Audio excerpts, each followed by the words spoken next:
Tres.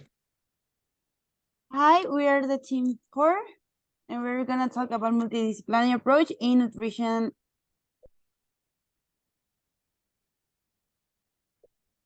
Okay, there's is the index, the things we're gonna talk now.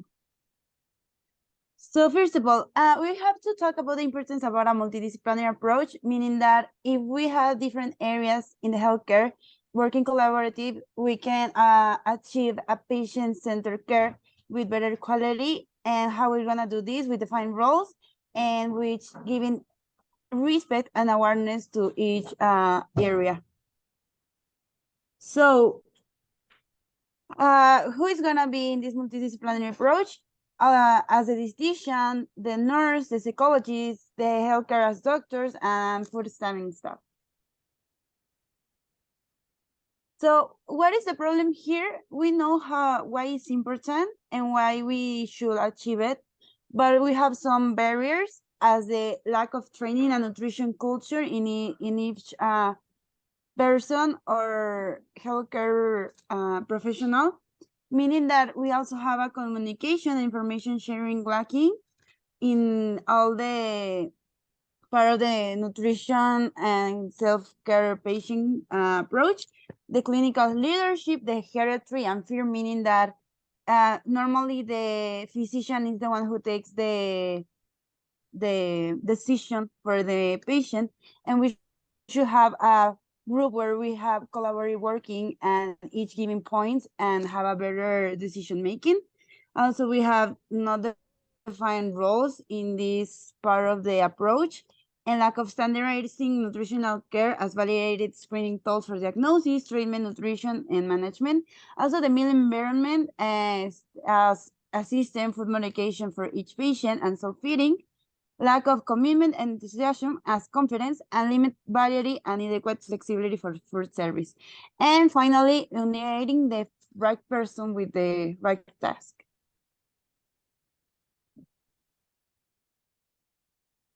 And if we don't have this approach, multidisciplinary approach and collaboration, we have the risk of having malnutrition, compromising immune system, and more risk for complications, remissions, and mortality of the patient.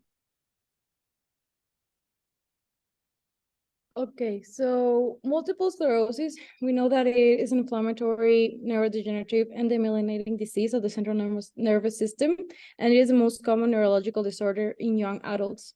And we know that dietary habits in these patients, in particular, because of fatigue, depression, cognitive decline, swallowing problems, mobility restrictions, and high disability level may impaginate on adequate nourishment, impairing meal preparation and eating. So there are some implications that have because of an unbalanced diet in these patients, such as malnutrition, obesity, and body composition. This point is very important because of the nature of their disease. It is very difficult to manage. Also, a lot of patients suffer from bowel and bladder dysfunction, from osteoporosis, and pressure ulcers, and malnutrition are a very common cause of hospitalization in these patients.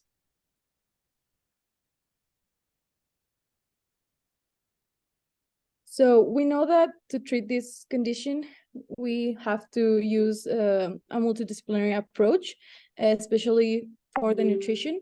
There are different areas such as psychology, nutrition, medicine, and biosciences that can help.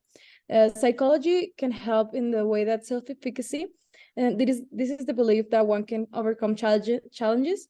In relation to chronic illness, these beliefs affect very much the individual's perception of their condition, the impact of the condition on their life, and their capacity for adjustment. In the area of medicine, so until now, there is not established a specific dietary model for these patients, but the recommendation is a balanced and healthy nutrition. So doctors can help these patients' nutrition by explaining to them the recommendations of a healthy diet. And in case of the evolution of the disease, and if they need an intervention for an adequate nutrition, these doctors can help. The nutritionist can help the nutrition of this patient, because in this patient, it is important to have a balanced proportions between macro and micronutrients with the objectives of to alleviate certain symptoms. And biosciences, these scientists can help to facilitate administration of nutrients by precision medicine to understand the molecular mechanism of this pathology, and the proposal of new treatments and interventions, and new lines that give these new treatment opportunities. So talking about the benefits of these 4 topics that we have right here, we can observe how we could care for the patient in terms of his progress in a nutritional way. The first of these is a nutritional treatment that we will give, an antioxidant diet, which will reduce oxidative stress and therefore prevent certain conditions such as demyelination and certain conditions with the immune system.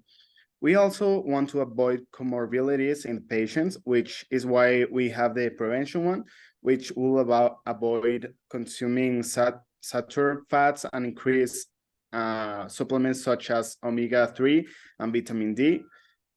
We turn to healthy lifestyle consulting, in which the adjustment of individuals to this disease is a complex process in which aspects of their personality, the ability of a support network, and the way in which they tend to evaluate their experience acts as a potential mediator. Finally, we present a nutritional program in which there is no established program for multiple sclerosis patients. Even so, we can add an individual program in which the patient feels safe and satisfied with its diet. Okay, so then we created a protocol in which we will have different objectives. First of all, the symptom management of each patient, which have an objective assignation of medication application. And we also divided the staff in charge from doctors, nurses, nutritionists, and we need to have necessary activities like medication courses, and also getting to be familiar with the patients and meds. And we also derived a lesson taken that in this case will be to have the understanding of a multidisciplinary team. And in the other objective, individual nutrition plans, we are planning to have the objectives of a healthy weight, reduce inflammation, and manage other health conditions. Also, the staff in charge. And there are necessary activities like drinking water, read food labels, eat the caloric requirements, and avoid fast food. And in this, the importance is the nutritious focus in the degenerative diseases. Continue with the protocol.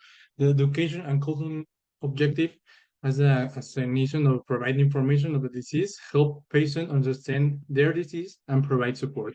The staff in charge are the neurologists, nurses, physical therapists, occupational therapists, and social workers.